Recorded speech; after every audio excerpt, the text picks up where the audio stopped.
Hi යාළුවනේ. ඔන්න අද මමයි මගේ මහත්තයයි යනවා.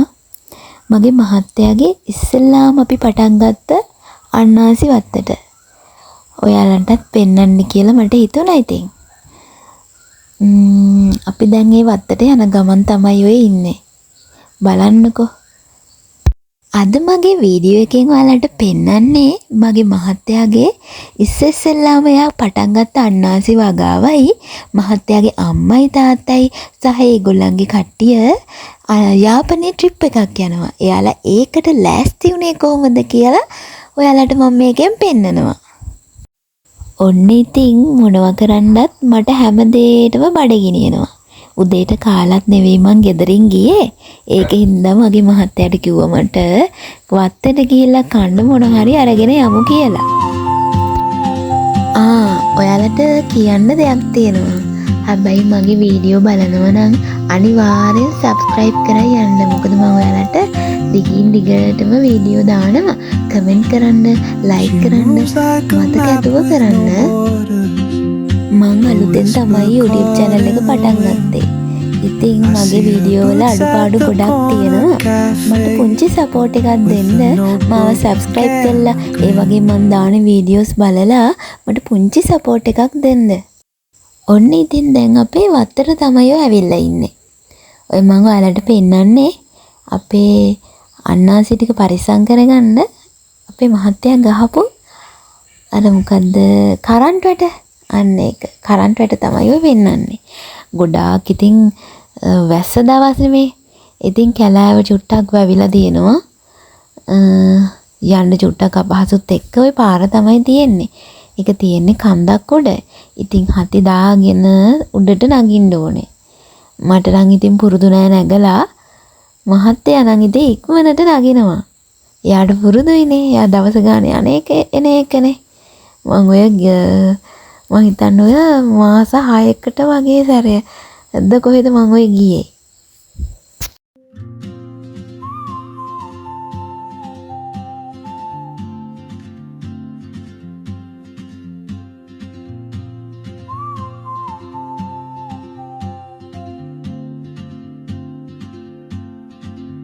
She moves like a map with no borders, a whisper caught in the wind. I see her boots at the corner cafe with a notebook and a grin. She's chasing skies I've never named while I stay in my lane. But something in the way she moves keeps pulling at my chain. Oh, traveler, you carry the sun in your stride. ඔන්න ඉතින් දැන් මං උඩටම නැගලා තමයි ඔය ඉන්නේ. එතෙන්ට නැග්ගාම ගොඩාක් ඈතට පේනවා. මගේ මහත්තයා නම් කියන්නේ අර කොළඹ තියෙන නෙළුම් කුළුණ ඒක ලාවට වගේ පේනවා උතෙන්ට නැග්ගාම. ඔන්න ඉතින් ඔතන හරියටම පේන්නේ නැහැ. ඔතනින් පටන් ගන්නවා. අර දැන් කැලෑ වගේ වැවිලානේ තියෙන්නේ වැස්ස හින්දා. ඒක හින්දා හරියටම පේන්නේ නැහැ. වැව් උඩිනුත් එක්ක වහගෙන ගස් කොළන් වැවිලා තියෙන්නේ. ඔය තියෙන්නේ ඔය මම ඔයාලට පෙන්නන්නේ ඔය තව උඩට යන්න තියෙනවා. ඔය තියෙන්නේ ඉතින් මොනවද ඒටත් අවුටත් ඇසරත් අපේ අයියට ඉන්න තියෙන පැල තමයි. ඔතනින් තව උඩට යන්න ඕනේ. මට කැලෑව ඇවිලා හින්දා ගොඩක් උඩට නගින්න බෑ. දැන් මහත්තයා නම් ගිහිල්ලා තියෙන්නේ අන්නාසි අර ඔටෝ හැදිච්ච තියෙනවනේ. ඒවා ඔය තැනින් තැන ඒ වගේ ඒවා කපාගෙන ඉන්න තමයි යා ගිහින් තියෙන්නේ. මට යාව හොයාගන්නත් නෑ ඔතනදී. මම ගොඩක් වෙලා හිටියා. මට උඩට යන්නත් බෑ. මම ඔතෙන්ට වෙලා හිටියා. වටපිට බලද්දි ඉතින් මට හම්බ වුණා අපේ අයියා නිතරම ගේනවා වෙරළු. ඉතින් මට වටපිට බලද්දි හම්බුණා එයා වෙරළු කොහෙන්ද ගේන්නෙත් කියලා. ඔය තියෙන්නේ ආපහු හැදීගෙන එනවා. මම ඔයාලට පෙන්නයි උතනදී ඔය තියෙන්නේ වෙරළු ගැට. ඔන්න ඔය ගහෙන් එයා නිතරම වෙරළු වීම හදන්න කියලා වෙරළු වැටුනහම ඉදිච්චා මේ අහුලගෙන එනවා. ඔය මම ඔයාලට පෙන්නන්නේ අද දික් කළා. ඔක උඩටම ඔය වත්ත තියෙනවා. ඒක තමයි පෙන්නුවේ.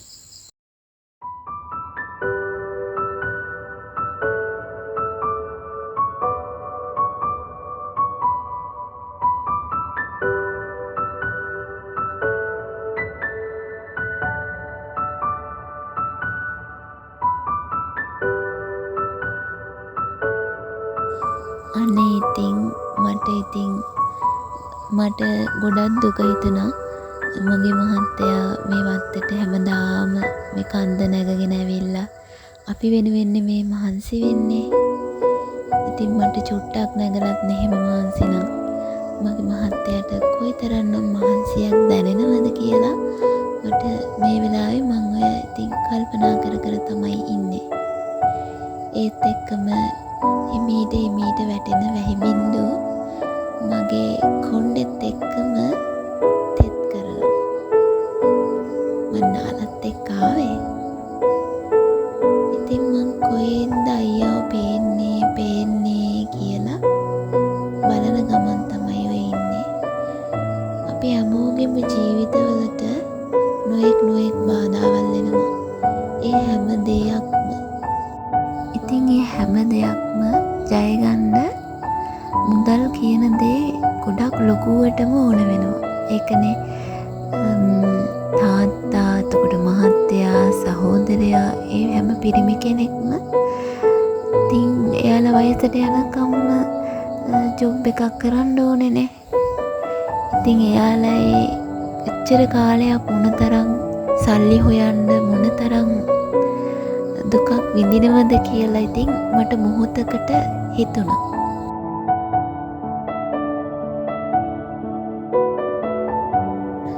නිල් අහසත් එක්කම කළුව කරගෙන එද්දී මට හිතුණෙම අනේ මගේ මහත්තයා තව ටිකක් කන්ද උඩට ගිහිල්ලානේ මටත් එතනටම යන්න තිබුණා නම් එයාට පොඩි හරි උදව්වක් කරන්න තිබුණා කියලා. ඒ වුණාට මට එතෙන්ට යන්න බෑනේ.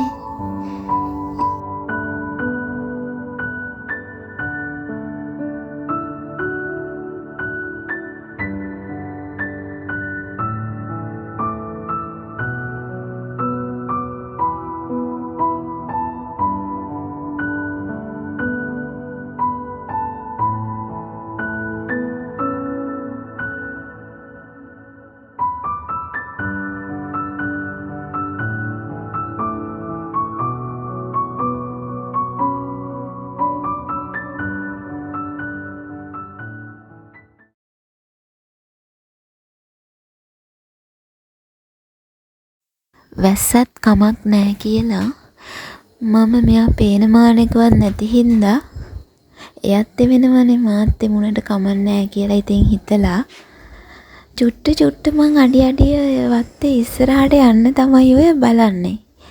ඔහොම යද්දී මට ඉතින් හම්බ වුණා මෙයා මගට ගෙඩි ටිකක් කපලා ගෙනල්ලා දාලා. ඒ ටික ඉතින් බලන්නකෝ ඔය තියෙන්නේ ඔය දෙවෙනි මුරේ හැදිච්ච ඒවා. ඔය තියෙන්නේ ගෙඩි, සාමාන්‍ය ගෙඩි. තව ඕවට හැදෙන්න තමාසයක් විතර ලොකු වෙන්න තව කල් තියෙනවා. දිගටම තියෙන්නේ ඕවා තමයි. ඕවෙන් අතරින් පතරින් තියලා අර පැහිච්ච ගෙඩි තමයි ඔය අපි මේ දවස් ටිකේ කඩන්නේ. ඉතින් ඔය ගෙඩි සාමාන්‍යයෙන් ටිකක් ඉදිලා ඕවා කපන්න නැතුව තිබ්බොත් කුරුල්ලෝ ඇවිල්ලා ඔය ඉදිලා සුවඳ හමනවනේ. ඉතින් යාළුවා ඒවට කොටලා යනවා. අහස දිහා බලද්දි ළඟම ලොකු වැස්සක් එනවා කියලා ඉතින් මට පේනවා. ඒත් ඉතින් මේ ලොකු අක්කර ගානකවත් මම මගේ මහත්තයව කොහොම හොයන්නද? කොයිතරම් දුර ගිහින් හොයන්නද? එක තැනට චුට්ටක් නුදුරින් ඇවිද ඉතින් මං හිටියා. ඔන්න ලොකු හුළඟක් එක්ක වැස්ස පටන් ගත්තා ඉතින් වහින්න.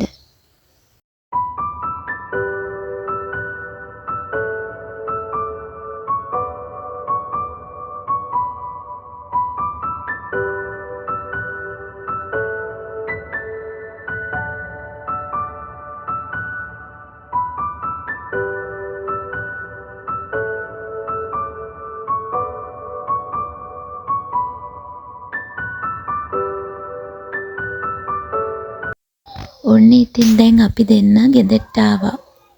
ගෙදරට ඇවිල්ලා අරගත්ත උදේ ගත්ත කෑම වලින් ටිකක් ඉතුරුනා. මං ඉතින් ඒව කකා හිටියා. ඔය තියෙන්නේ මං කිව්වේ අපේ අයියාගේ අම්මා ඒ කට්ටිය යනවනේ යාපනයේ ට්‍රිප් එකක්. ඒගොල්ලෝ එහෙ ගිහිල්ලා උයාගෙන කන්න බඩු ගෙනල්ලා ඒකට යන්න ලෑස්ති වෙන විදිය තමයි ඔය එහෙ යන්න හැමතැනම ගෙදර අරන් යන බඩු. ඉතින් දැන් ඔය අපි අපේ ගෙදර ඇවිල්ලා අපි මගදී ගත්ත ප්ලාස්ටික් වෙසක් කූඩු. ඒව දැන් හදන ගමන් තමයි ඔය ඉන්නේ අපේ තාත්තා.